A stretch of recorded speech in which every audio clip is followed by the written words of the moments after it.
Deus conosco ontem, presença de Deus conosco hoje novamente, presença de Deus conosco todos os dias das nossas vidas. Louvado seja Deus por isso. É uma alegria poder estar de volta aqui, mas antes de compartilhar a palavra de Deus, um anúncio a mais. Peço licença aí ao corpo diaconal para trazer um anúncio da denominação para aqueles que têm desejo, fome e sede de conhecerem mais a palavra de Deus, estudarem mais a fundo as Sagradas Escrituras, e não somente elas, mas a história do povo de Deus, todos os desafios que a igreja já venceu no passado para chegar até aqui, saber como melhor dividir, interpretar, estudar as Sagradas Escrituras. A nossa denominação, a Aliança das Igrejas Cristãs Nova Vida, tem um Instituto Bíblico, IBRMEC, o Instituto Bispo Roberto Macalister de Estudos Cristãos, que todo início de ano abre matrícula para novos alunos interessados num curso básico de teologia, totalmente à distância, acessível, online, para todos os que têm interesse em estudar mais a fundo a palavra de Deus, não só obreiros, não só professores, professoras, não só pessoas vocacionadas para o ministério pastoral, mas gente de igreja, de chão de igreja, homens e mulheres que querem estudar mais a fundo a palavra de Deus. Neste mês de janeiro é um período de matrículas abertas para todos os interessados. As aulas começam a partir de fevereiro, novas turmas, novos módulos. Então, os interessados, por favor, me procurem. Se você nunca considerou estudar mais a fundo teologia, palavra de Deus, história da igreja, venha me procurar, falar comigo, que eu posso te passar todas as informações sobre como ingressar no nosso seminário online, o IBRMEC, nova turma do curso básico de teologia. E será um prazer receber mais alunos. Nós temos alunos de todo o Brasil, de toda a denominação, gente de fora da denominação também. Se você conhecer outras pessoas, conhecidos seus de outras igrejas que quiserem estudar a palavra de Deus conosco, também está aberto, franqueado a todos os interessados. Então, considere isso, considere investir o seu tempo, seus recursos neste ano para conhecer mais a palavra do Senhor.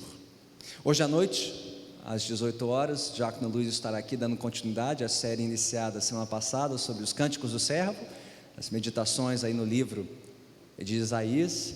Mas hoje queremos iniciar uma nova série de exposições aqui pela manhã, em uma carta muito especial do Novo Testamento. Eu terei a honra de iniciar esta série.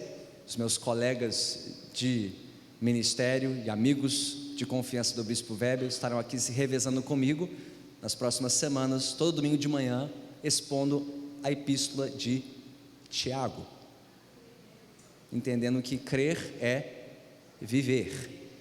Crer é viver. Crer significa não apenas acreditar, mas viver segundo aquilo que nós cremos e acreditamos. É isso que nós vamos aprender hoje e nas próximas semanas, com a ajuda da epístola de Tiago.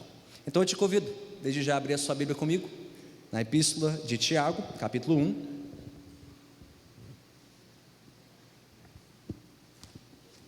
Meditando hoje nos primeiros 18 versículos desta epístola. Tiago, capítulo 1, versículos 1 a 18.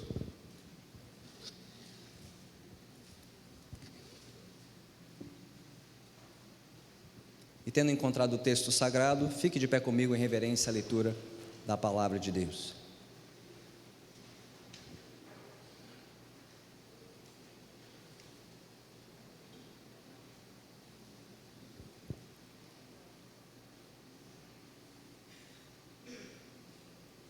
Diz assim a palavra do Senhor, conforme registrada na carta de Tiago, capítulo 1, a partir do versículo 1.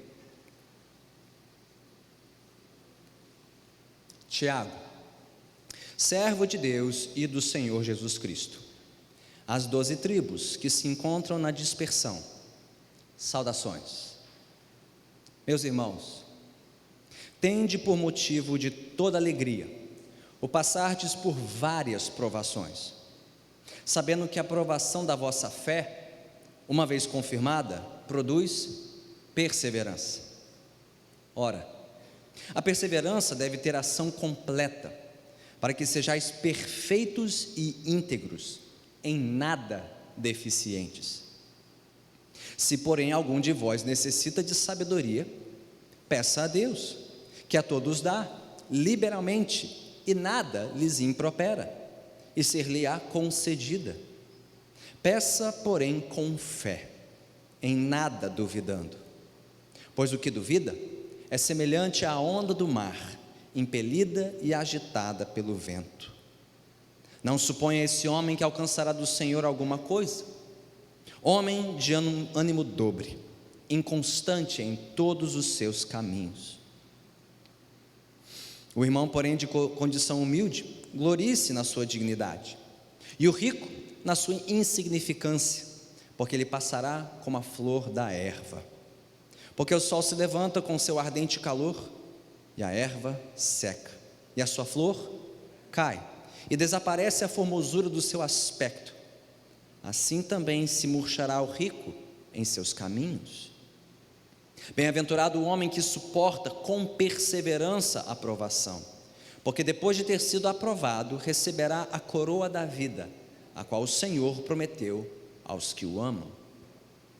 Ninguém, ao ser tentado, diga: sou tentado por Deus, porque Deus não pode ser tentado pelo mal, e Ele mesmo a ninguém tenta. Ao contrário, cada um é tentado pela sua própria cobiça, quando esta o atrai e seduz. Então a cobiça, depois de haver concebido, dá à luz o pecado, e o pecado, uma vez consumado, gera a morte. Não vos enganeis, meus amados irmãos, toda boa dádiva e todo dom perfeito são lá do alto, descendo do Pai das luzes, em quem não pode existir variação ou sombra de mudança. Pois segundo o seu querer, Ele nos gerou pela palavra da verdade, para que fôssemos como que primícias das suas criaturas. Louvado seja Deus pela sua santa palavra. Oremos juntos, mais uma vez. Curve sua cabeça comigo, feche os seus olhos.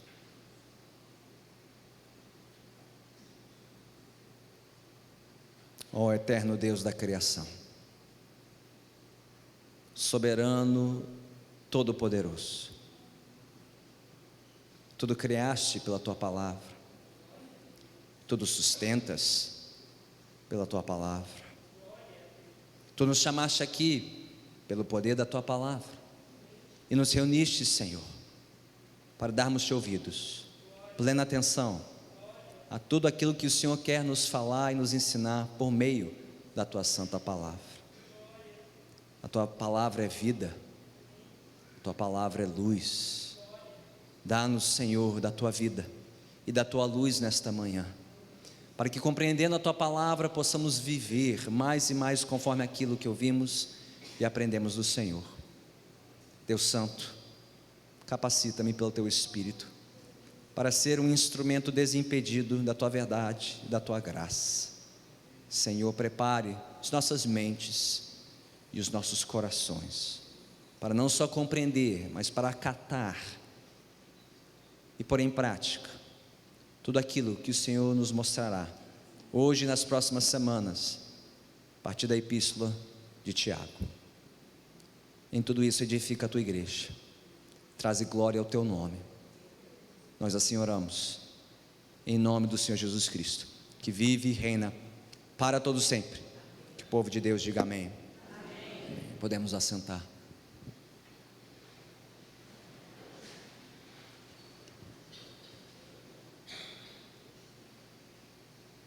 O ser humano é, por natureza, uma criatura religiosa.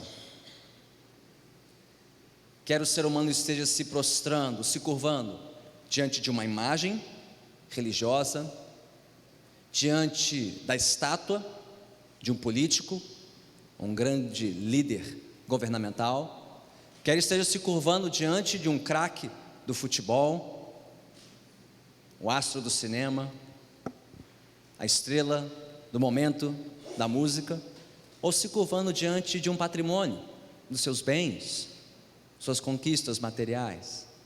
O ser humano é incapaz de viver sem cultuar algo ou alguém.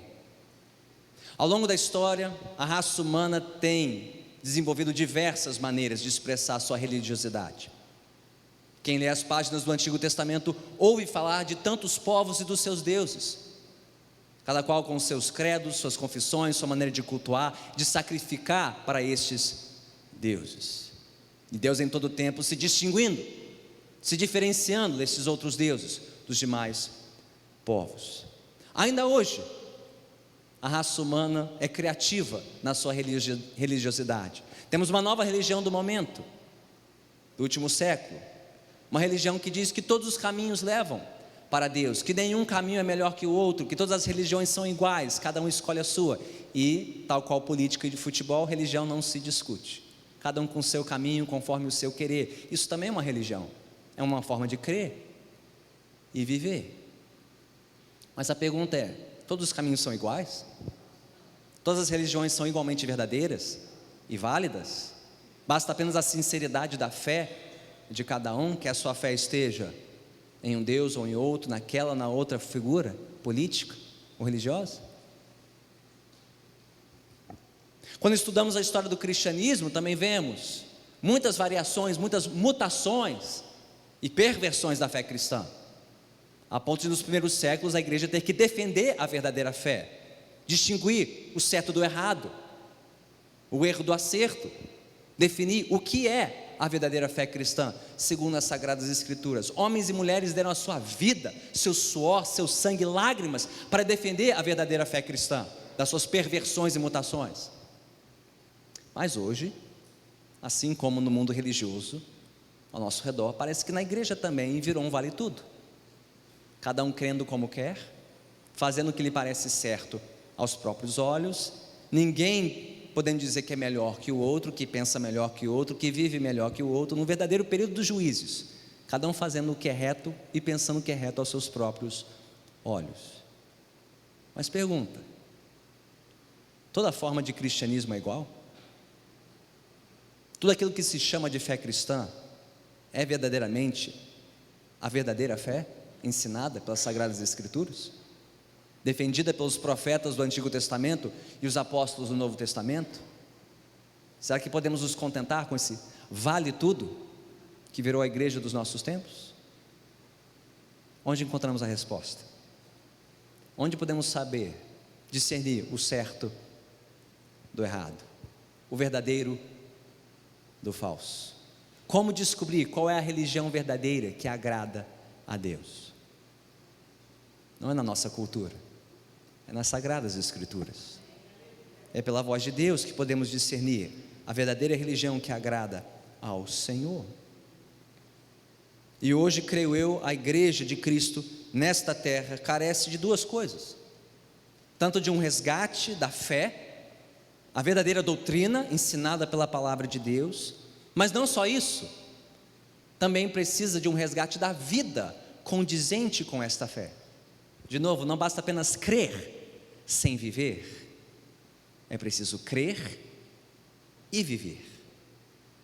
Assim como a luz e o calor do sol são inseparáveis, assim também a crença e a vivência correta da fé. É preciso crer corretamente para viver corretamente, para a glória do Senhor.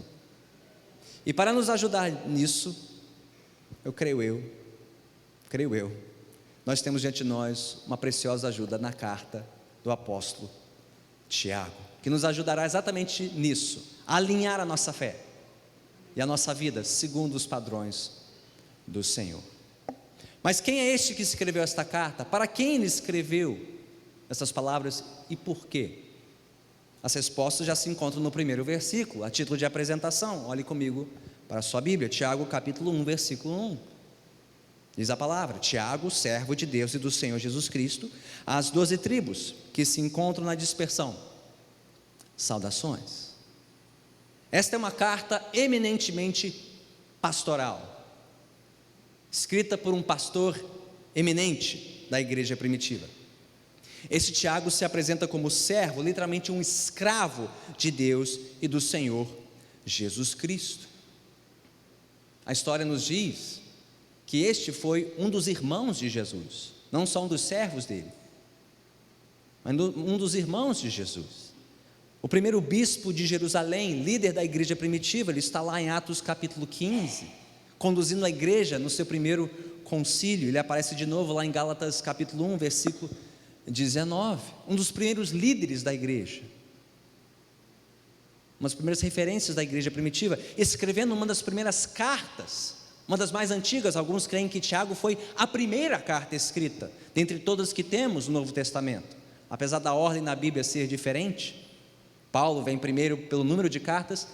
Há boas razões para que esta foi a primeiríssima carta a ser escrita, entre todas, na correspondência entre os líderes e as igrejas do período do Novo Testamento. Tiago escreveu para quem? As 12 tribos que se encontram na dispersão. O que significa esta expressão? Ela te faz lembrar do quê? 12 tribos. Dispersão. Faz lembrar o povo de Israel, não? Como este foi levado ao cativeiro, foi espalhado pelo mundo antigo numa grande dispersão. Será que Tiago então está escrevendo para judeus? Judeus somente, descendentes biológicos do patriarca Abraão? Não exatamente. Ele deixa claro que ele é servo de Jesus. Várias vezes na carta ele falará aos seus irmãos na fé. Fé em quem? Não fé em Abraão, nem em Moisés, fé em Jesus. Ele está escrevendo a cristãos, mas muito provavelmente cristãos de origem judaica, pessoas que nasceram no povo judeu, mas que vieram a crer no Senhor Jesus Cristo, se renderam ao Evangelho. Então por que Tiago as chama de 12 tribos que se encontram na dispersão? Tiago está fazendo uma comparação entre a história do povo de Israel e a situação da igreja da sua época. Assim como o povo de Israel foi espalhado pelo mundo antigo, disperso pelas nações, aguardando um retorno para a sua terra, aguardando o fim das suas aflições, aguardando o fim das suas provações, aguardando o fim da sua jornada. Assim também os irmãos de Tiago, suas ovelhas, estavam agora dispersas pelo mundo, cristãos perseguidos a partir de Jerusalém e espalhados por todo o mundo antigo. Provavelmente, de novo, cristãos que nasceram judeus, estavam em Jerusalém, ali na região da Judéia, e que por força da perseguição desencadeada contra eles, foram espalhados por todo o mundo, passando muitas provações, muitas aflições. É por isso que o versículo 2 fala sobre provas, duríssimas provas que este povo passava. Tiago então está escrevendo para encorajar esses irmãos. Ele usa essa expressão 14 vezes na carta: meus irmãos, meus amados irmãos, possivelmente falando sobre ex-ovelhas dele, gente que ele pastoreou, gente que ele conheceu de perto, viu olho no olho, mas de quem agora ele estava distante. Pessoas que tiveram que fugir, correr, sair apressada de Jerusalém, da Judéia, para preservar sua própria vida. Com saudades, Tiago escreve essas ovelhas: meus irmãos, meus amados irmãos, espalhados, dispersos, passando toda sorte de provação e aflição, tenham ânimo, coragem. Deus está conosco, Deus nos mostrará o caminho, Deus nos preservará, Deus nos protegerá, se ouvirmos a sua palavra. Esta carta tem um tom, como eu disse, muito pastoral. É a carta que mais concentra ordens pastorais em toda a Bíblia. Tem mais ordens por versículo quadrado do que em qualquer outra carta. É uma carta que transpira conselho pastoral para gente como nós, passando toda sorte de provação, dureza, aflição e precisando perseverar na fé sem comprometer o seu testemunho. Não é uma carta escrita para uma única igreja, como as que Paulo escreveu para os Gálatas, os Efésios, os Coríntios, não. É uma carta escrita para qualquer igreja, para qualquer povo que está aprendendo a pagar um preço pela sua fé em Jesus. Então é uma carta para nós, é uma carta para gente como a gente, que vive no mundo real, passa todo tipo de provação por amor a Jesus, a fim de que saibamos crer corretamente e viver corretamente, segundo a nossa fé. E Tiago vai responder então: será que qualquer fé presta? É qualquer fé que salva? Esta é a carta famosa pelo seu discurso sobre fé e obras, sobre não só sermos ouvintes, mas ouvintes e praticantes. Isso será o assunto da semana que vem. O colega pastor Josenildo estará aqui expondo o resto desse capítulo 1, falando sobre isso, que não basta sermos ouvintes, mas ouvintes e praticantes. Então não é qualquer fé que agrada a Deus, não é qualquer vida que honra e dignifica o Senhor. Qual é a religião verdadeira, pura e imaculada que Deus aceita? É isso que Tiago vai nos mostrar. A partir de agora, a partir do versículo 2, ele vai nos mostrar algumas marcas, algumas características desta fé verdadeira, desta religião verdadeira que agrada a Deus. Hoje veremos pelo menos 4 características desta fé que honra ao Senhor. A primeira delas está aí nos versículos 2 a 4. Vamos ouvir de novo a palavra de Deus. Meus irmãos, tende por motivo de toda alegria o passardes por várias provações, sabendo que a provação da vossa fé, uma vez confirmada, produz perseverança. Ora, a perseverança deve ter ação completa, para que sejais perfeitos e íntegros, em nada deficientes. Qual é esta primeira característica que Tiago ressalta sobre a verdadeira fé? A religião verdadeira que agrada a Deus é esta. A verdadeira religião cristã cultiva uma atitude alegre e perseverante em meio às provações. Quem aqui é pai e mãe? Quem gosta de ver seus filhos sofrer? Nenhum de nós gosta de ver os nossos filhos sofrendo. Mas quantos pais aqui gostam de ver seus filhos crescendo e amadurecendo? E quantos aqui sabem que para crescer e amadurecer, os nossos filhos precisam passar pelas famosas dores de crescimento? E não é só no corpo não. Eu me lembro quando pré-adolescente, adolescente, comecei a sentir umas dores nas pernas e no joelho. Adolescente, já estou ficando velho. Mãe, que negócio é esse? Meu filho, fica calmo, é dor de crescimento. O que é dor de crescimento? Não, que você está crescendo, seu corpo está se ajustando, está aprendendo, né, a conviver com um novo porte, novo tamanho. E não é só no corpo, é na alma também que sofremos as dores de crescimento. Os reveses, as provas. Nenhum pai, nenhuma mãe gosta de ver seu filho sofrer. Mas os nossos filhos precisam crescer e amadurecer. E para crescer e amadurecer é preciso passar por algumas dores. Gente, Deus não tem nenhum prazer em nos fazer sofrer. Deus não tem nenhum prazer em ver seus filhos sofrendo. Mas Ele tem todo o prazer em nos ver crescer e amadurecer. E para isso, para este fim, Deus permite, e às vezes até ordena, que passemos pelas provações desta vida. Quantas provações? Quais provações? Tiago diz: meus irmãos, tende por motivo de toda alegria o passardes por várias provações. E ouviremos sobre várias delas nesta carta. Reveses financeiros,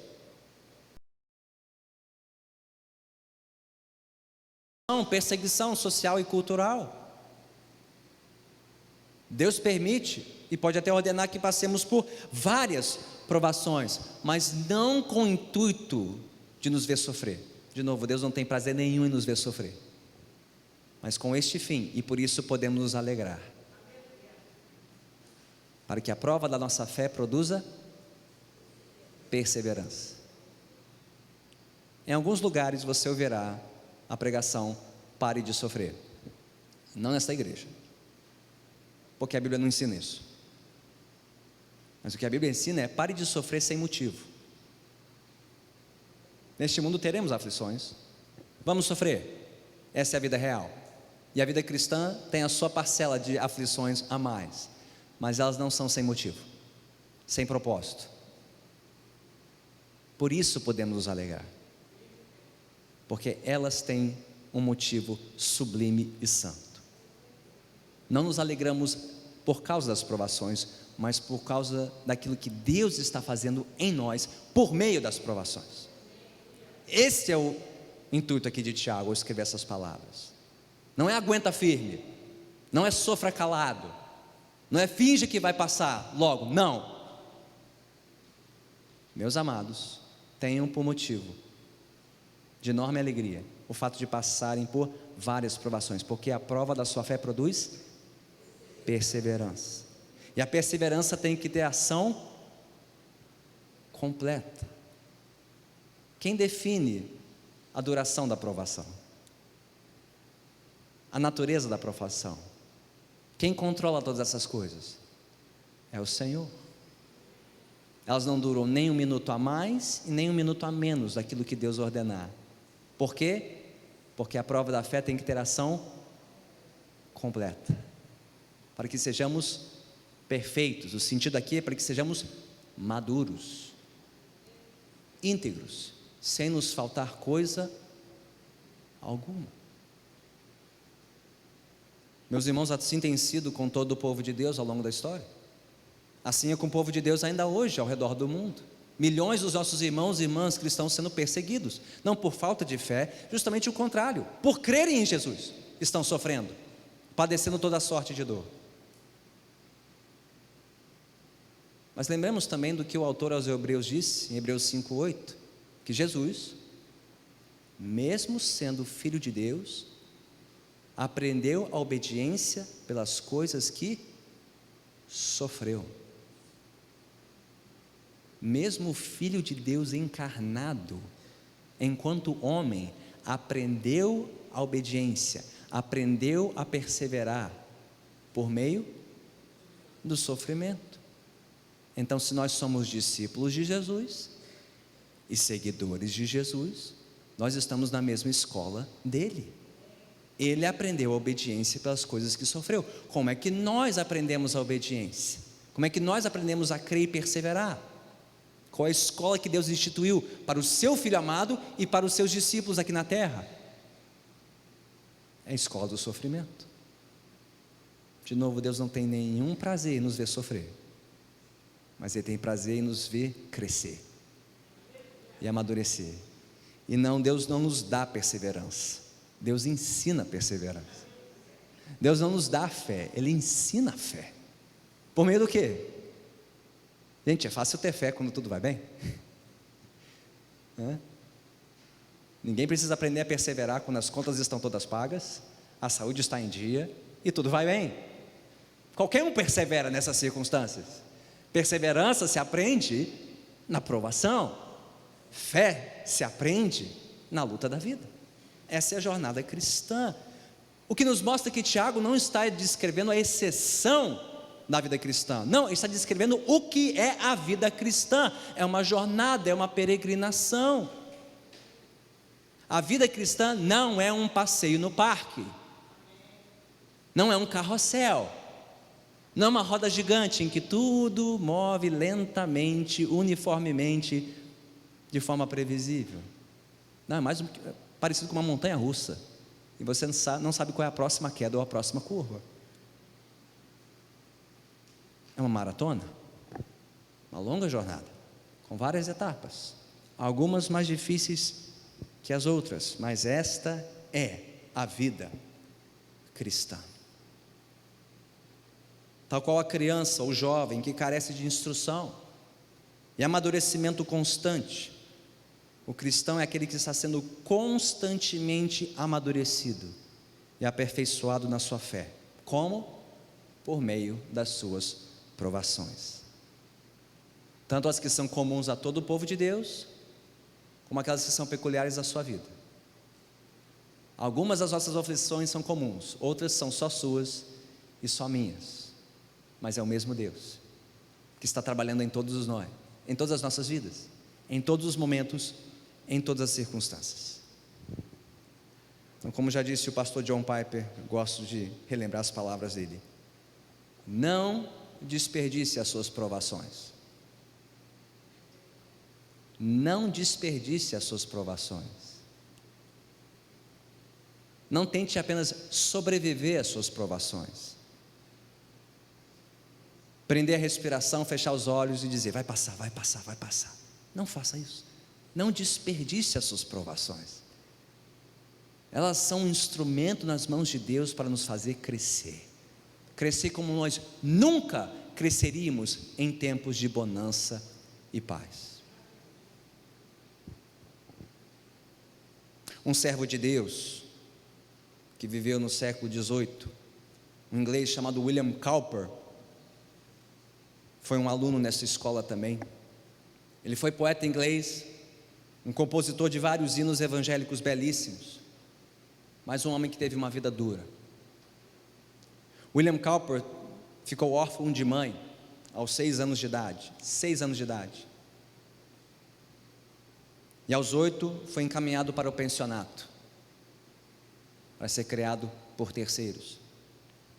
Ele lutou a vida toda com depressão. Ele passou por 4 crises nervosas. A primeira delas aos 21 anos de idade. E a segunda aos 32 anos, que resultou na sua internação no manicômio. Pode pensar nisso, um jovem adulto, órfão, deprimido, internado no manicômio, sem esperança, sem perspectiva para a sua vida. Mas foi durante a sua internação naquele manicômio que William conheceu Jesus. Se rendeu ao Evangelho, por meio do contato com a história de Lázaro, chamado por Jesus para fora da tumba, chamado da morte para a vida. João capítulo 11 foi o texto da conversão deste homem. E William Cowper teve o privilégio de se tornar ovelha de um pastor muito conhecido da época, John Newton, autor de outro hino famosíssimo, talvez o mais famoso da história evangélica, Preciosa Graça de Jesus. John Newton, ex-mercador de escravos, tornou-se pastor, conselheiro de William Cowper. E foi assim que William aprendeu a confiar na graça misteriosa e soberana do Senhor, apesar dele nunca ter sido completamente curado da sua depressão.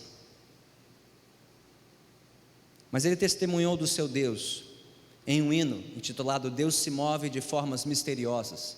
Foi composto em 1774. Ouça a letra deste hino. Deus age com mistérios para realizar suas maravilhas. Deixa sua marca no mar e sobre a tempestade caminha.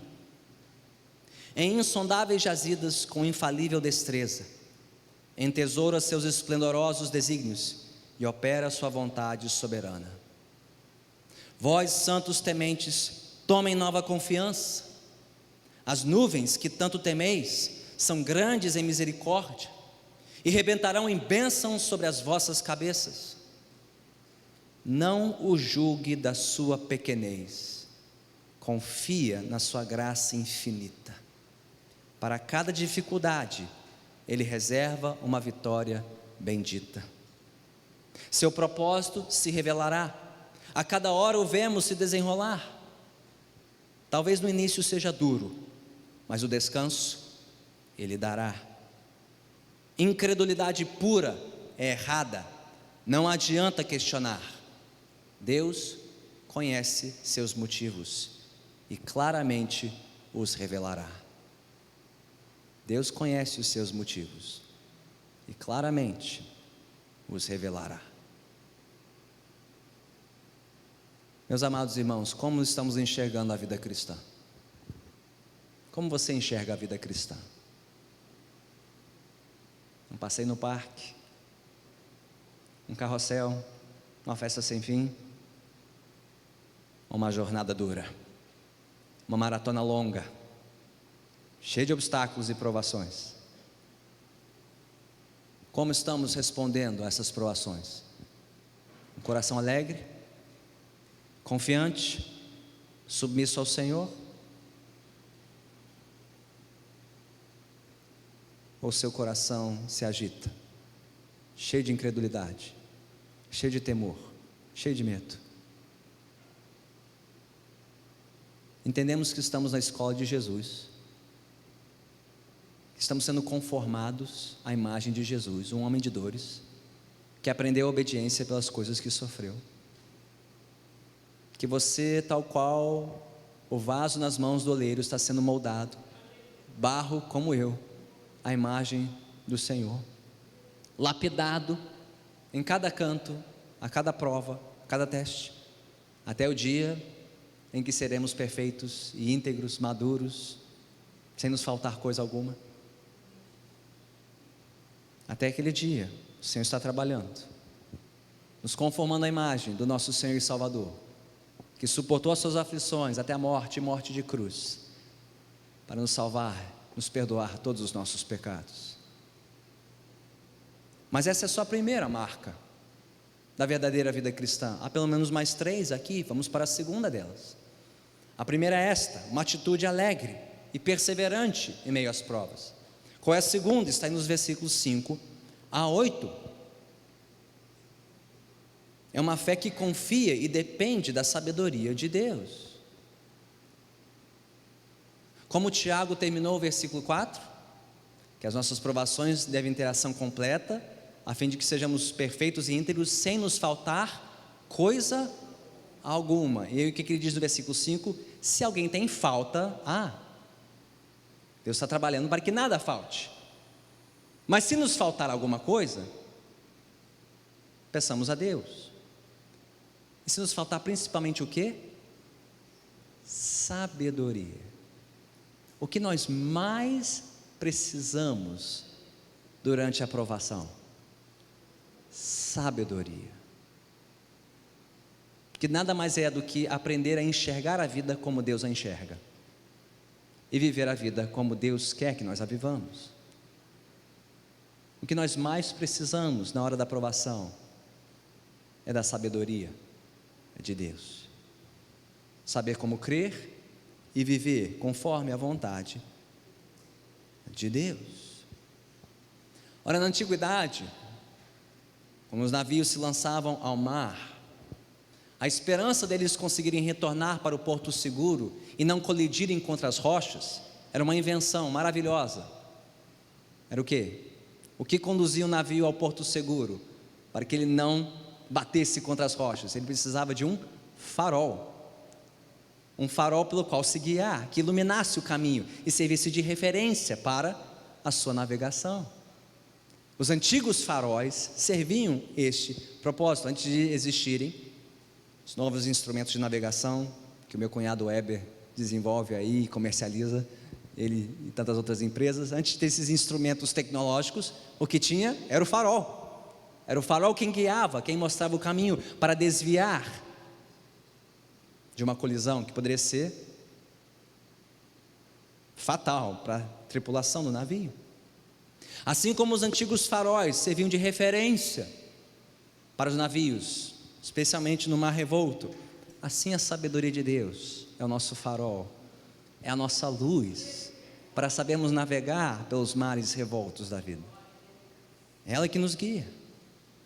E olha que coisa maravilhosa que Tiago nos diz: se porém algum de vós necessita de sabedoria, peça a Deus. Por que pedir a Deus? Por que pedir a Ele antes de pedir aos consultores financeiros, aos conselheiros profissionais, aos amigos e familiares? Por que pedir a Deus primeiro? Porque Ele é a fonte de toda a sabedoria. Ele é a medida da perfeita sabedoria. E não só isso, diz Tiago, Ele dá liberalmente e nada lhes impropera. Quando Deus nos ensina a pedir sabedoria, é porque Ele está pronto a dar da sua sabedoria. Que coisa maravilhosa! Alguém mais sábio do que Deus? Alguém que sabe mais do que Deus? Entende mais do que Deus? E Ele está pronto a repartir esta sabedoria liberalmente, generosamente, quanto nós precisarmos, quantas vezes precisarmos, para que nós precisarmos. Ele dá liberalmente, em outra tradução, sem resmungação. Lá vem eles de novo pedindo sabedoria. Lá vem eles de novo me importunando, pedindo de novo um conselho para criar esse filho, para conduzir esse casamento, para passar por essa provação, saber como se portar na faculdade, no trabalho. Lá vem eles de novo me importunar. Não! Deus não pode ser importunado. Deus não se importa em nos ouvir de novo e de novo e de novo. Quantas vezes precisarmos de sabedoria, Ele dá generosamente. E será concedido. Porém, diz Tiago, versículo 6, peça porém com fé, em nada duvidando. Pois o que duvida é semelhante à onda do mar impelida e agitada pelo vento. Não suponha esse homem que alcançará do Senhor alguma coisa. Homem de ânimo dobre, inconstante em todos os seus caminhos. Você já ficou de frente para o mar de ressaca? Já viu como ele se comporta? Ele não se comporta regularmente com as ondas vindo em série, numa direção segura. O que caracteriza o mar de ressaca? As ondas não têm direção, é imprevisível, o vento vai levando de um lado para o outro. Assim diz Tiago, é o homem que pede, mas sem fé. Ora ele pede, confiando em Deus, e no momento seguinte, está duvidando, descrendo, questionando Deus. Será que é isso mesmo? Será que Deus sabe o que é melhor? Será que eu posso confiar nele? Diz Tiago, peça. Peça com fé, mas sem duvidar. A pergunta hoje não é se você confia em Deus. Eu tenho certeza que todos aqui confiam em Deus. Você confia em Deus? A pergunta é: você confia em Deus somente? Pergunte a 10 brasileiros se eles confiam em Deus. 10 brasileiros dirão: eu confio em Deus também, mas confia na fezinha, na loteria, confia na sorte, confia em tudo. Não, a pergunta não é se você confia em Deus, a pergunta é: você confia em Deus somente? Você deposita toda a sua confiança, toda a sua esperança nele? Você de fato crê que Ele sabe o que é melhor e vai te mostrar o que é melhor e como agir da melhor maneira? Se alguém necessita de sabedoria, peça. Deus dá generosamente, livremente, sem nos recriminar, mas peça com fé, em nada duvidando.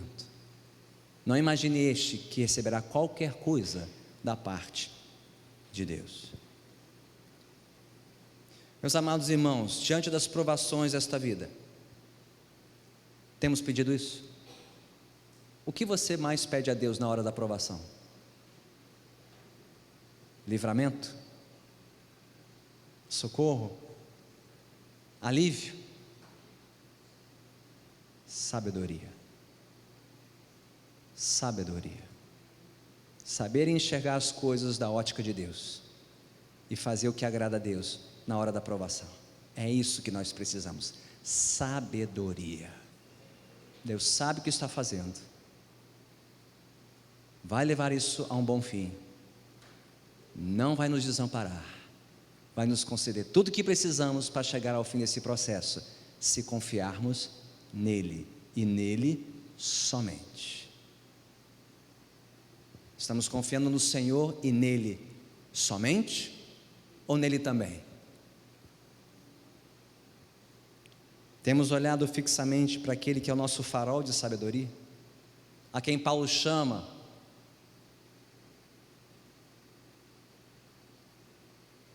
do tesouro, aquele em quem são escondidos todos os tesouros da sabedoria e do conhecimento, Jesus Cristo, o autor e consumador da fé, para que nós não naufraguemos nas tempestades da vida. Esta segunda marca da verdadeira fé cristã, ela se alegra e persevera na provação, ela depende da sabedoria de Deus. Mas uma terceira marca, aqui nos versículos 9 a 12, que é esta: a verdadeira vida cristã sabe viver contente na escassez. Como eu disse, Tiago em sua carta descreverá várias provações dos seus irmãos, mas uma das primeiras que os primeiros cristãos enfrentavam era a escassez financeira, por conta das perseguições, de terem que deixar as suas casas, deixar suas famílias, suas fontes de renda, perderem oportunidades de trabalho por conta de perseguição e oposição, fosse de judeus, fosse de romanos, de quem fosse. E muitos talvez que antes tinham muito passaram a ter pouco, E os que tinham pouco passaram a ter menos ainda, por terem as portas fechadas, oportunidades perdidas, simplesmente por confessarem Jesus. Gente, há muitas provações que o povo de Deus passa nesta vida, mas talvez uma das mais sentidas são quando nós sofremos no bolso, quando a despensa está vazia, quando as contas estão se acumulando, e a gente começa a duvidar, e a gente começa a tremer, e a gente começa a ficar nervoso e ansioso. O que diz Tiago? Versículo 9: o irmão, porém, de condição humilde, glorie-se na sua dignidade, e o rico na sua insignificância, porque ele passará como a flor da erva. Como assim? O que Tiago quer dizer com isso? O que significa dizer ao irmão de condição humilde que ele se glorie na sua dignidade? Ora, não é assim que o mundo nos mede? Pelos nossos bens, pelas nossas posses, pelo saldo na conta bancária, pelo nosso CEP, o valor no contra-cheque. Se temos mais, somos mais; se temos menos, somos menos. Mas não é assim que Deus nos enxerga. O que nos confere valor nesta vida é que somos imagem e semelhança de Deus. Por isso o ser humano mais miserável tem maior valor do que qualquer outro ser neste mundo criado. O irmão de condição humilde glorie-se na sua dignidade, no seu valor, não aos olhos do mundo, mas aos olhos de Deus. Irmãos, não pensemos menos de nós mesmos e uns dos outros por termos menos que os outros. Isso vai passar. Tudo isso vai passar. Chegamos no mundo sem nada e vamos sair desse mundo levando nada, não é verdade? Conta-se a história do enterro de uma senhora muito próspera, que deixou muitos bens. E alguém que participava do funeral não resistiu à sua curiosidade e perguntou a alguém próximo da família: e então, quanto ela deixou para trás? Qual foi a resposta que recebeu? Tudo. Deixou tudo. Não levou nada.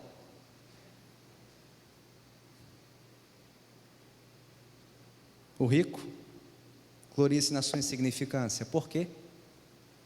Não importa quanto você acumular, você vai deixar tudo para trás. O que importa? Gente, o nosso galardão, a nossa herança, não depende dos valores deste mundo. Você não é mais filho de Deus morrendo de aluguel. Não é menos filho de Deus morrendo de aluguel do que morrendo com imóvel próprio, sendo empresário, dono do seu próprio nariz,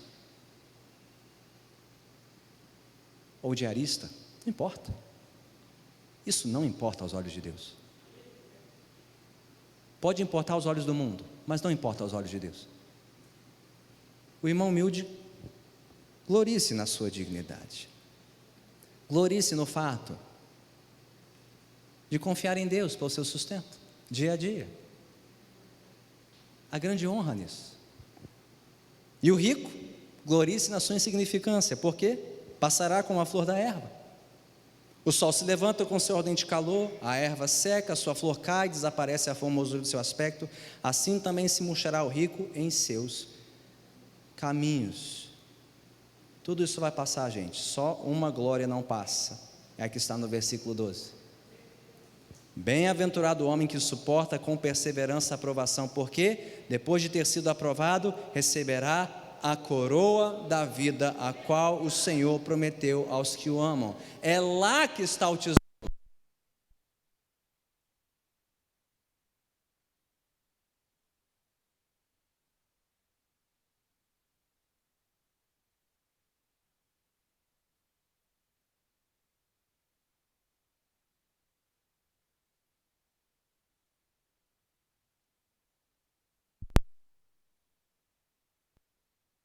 Perseverança, aprovação. Meus amados irmãos, Estamos ancorando a nossa alegria e a nossa satisfação no Senhor ou nas condições passageiras deste mundo?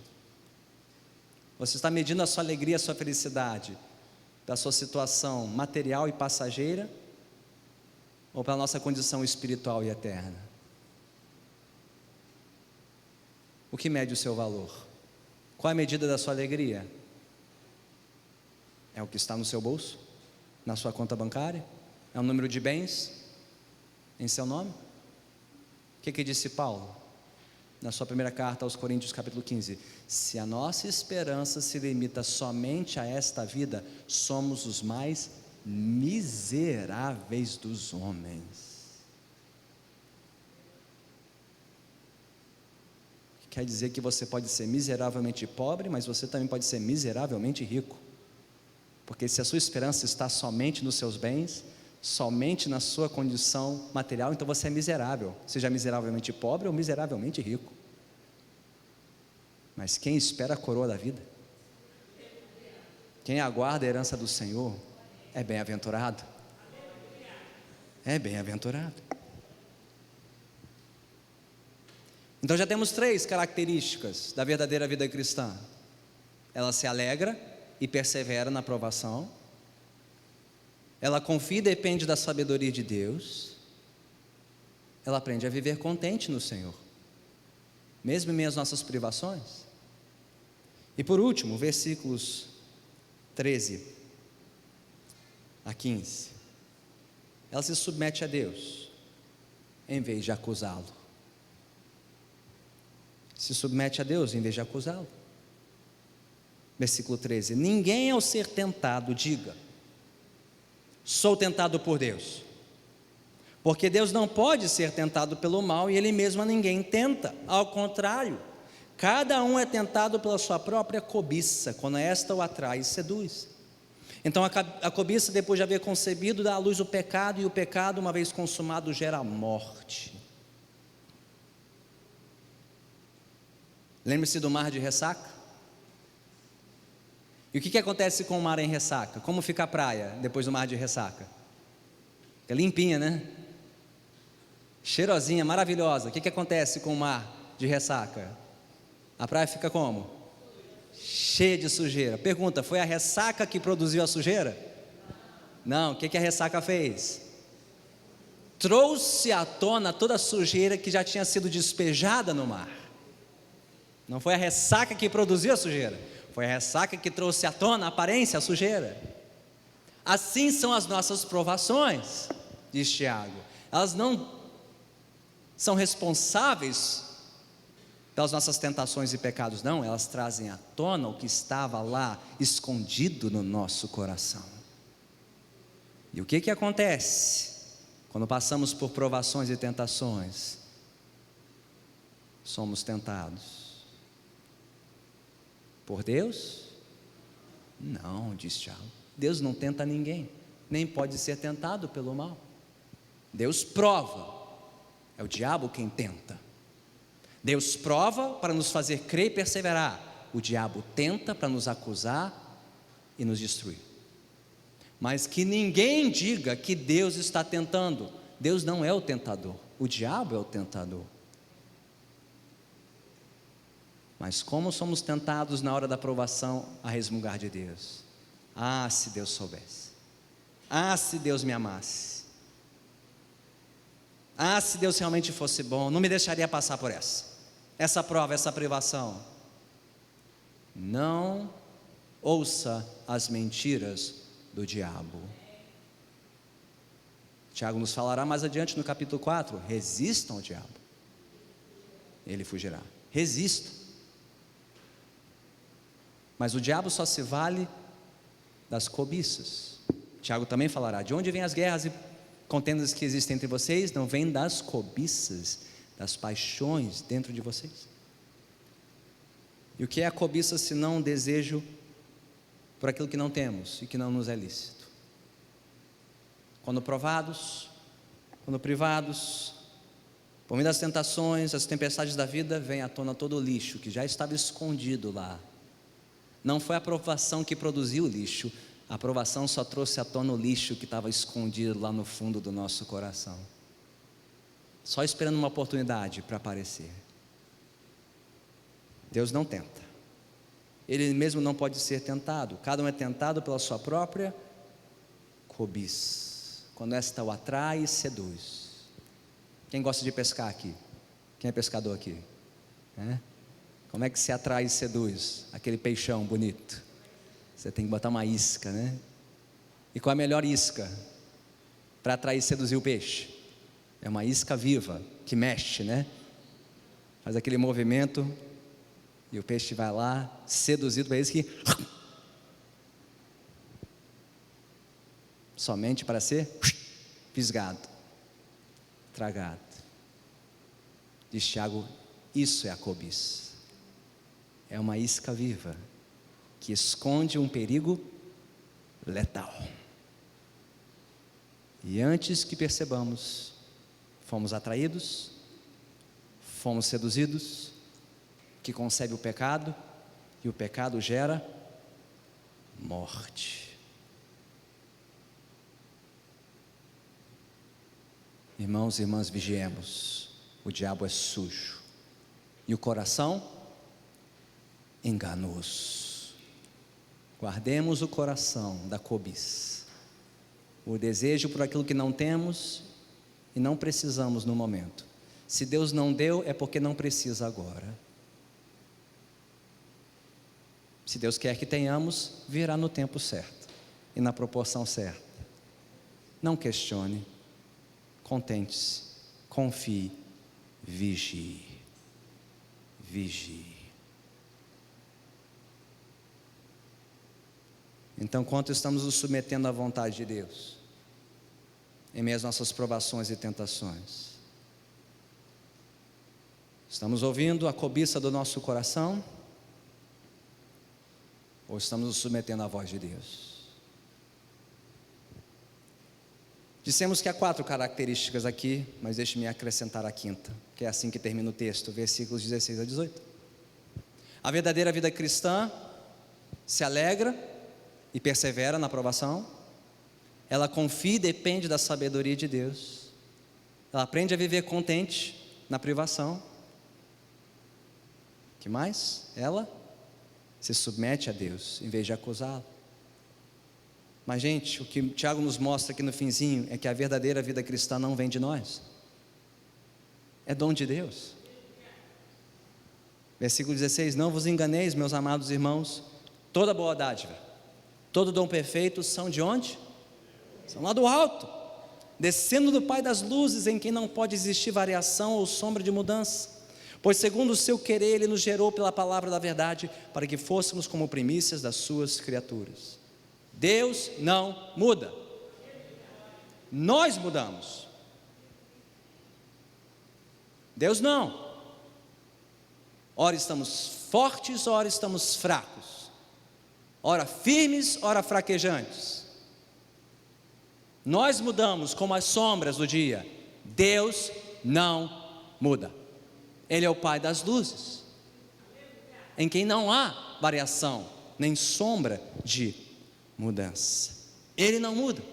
Ele está sempre pronto a repartir sua sabedoria, sempre pronto para nos dar a sua alegria, a alegria do Senhor é a nossa força, sempre pronto a nos ensinar a vivermos contentes com o que temos, vigilantes na tentação. Ele não muda, nós mudamos. E por mudarmos, cobiçamos, nos encrencamos, tropeçamos, caímos. Diz Tiago, geramos o pecado e o pecado gera a morte. Mas, versículo 18, pelo seu querer Deus gerou vida em nós. Notaram o contraste? O pecado no nosso coração gerou morte, mas versículo 18, Deus gerou em nós vida pela palavra da verdade, pelo seu evangelho, para que fôssemos como que primícias das suas criaturas. Toda boa dádiva, todo dom perfeito vem do alto, não vem de nós.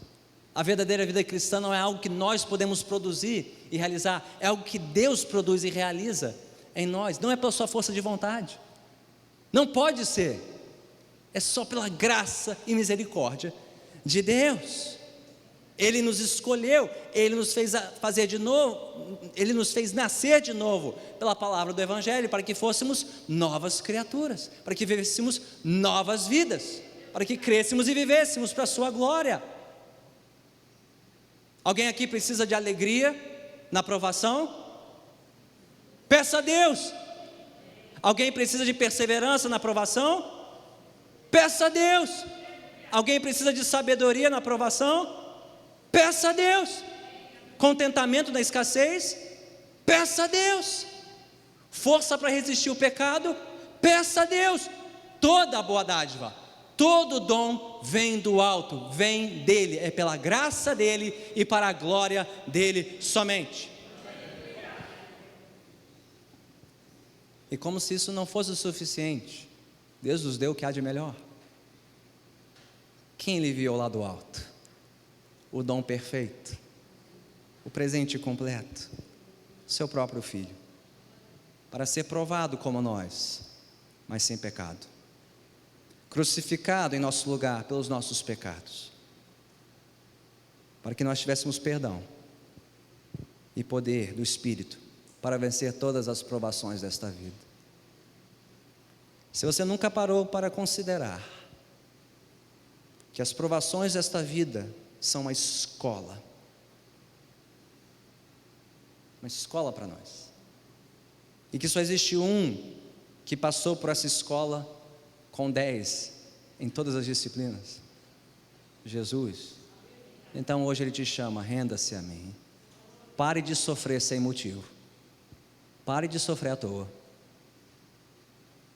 e venha comigo, creia em mim, confie em mim, descanse em mim. E mesmo que você já conheça Jesus, saiba que o Senhor está agindo na sua vida, e vai continuar agindo, até o último dia da sua vida, por meio de todas as diversas provações e privações, até o dia em que você for perfeito. Tem alguém aqui perfeito? Alguém já se graduou dessa escola? Eu não. Então vamos sentar no banco, aprender com Jesus, aprender a crer e perseverar, até o dia em que estaremos com Ele, perfeitos, íntegros, coroados, glorificados com Ele, a sua imagem e semelhança, para todo sempre. Oremos.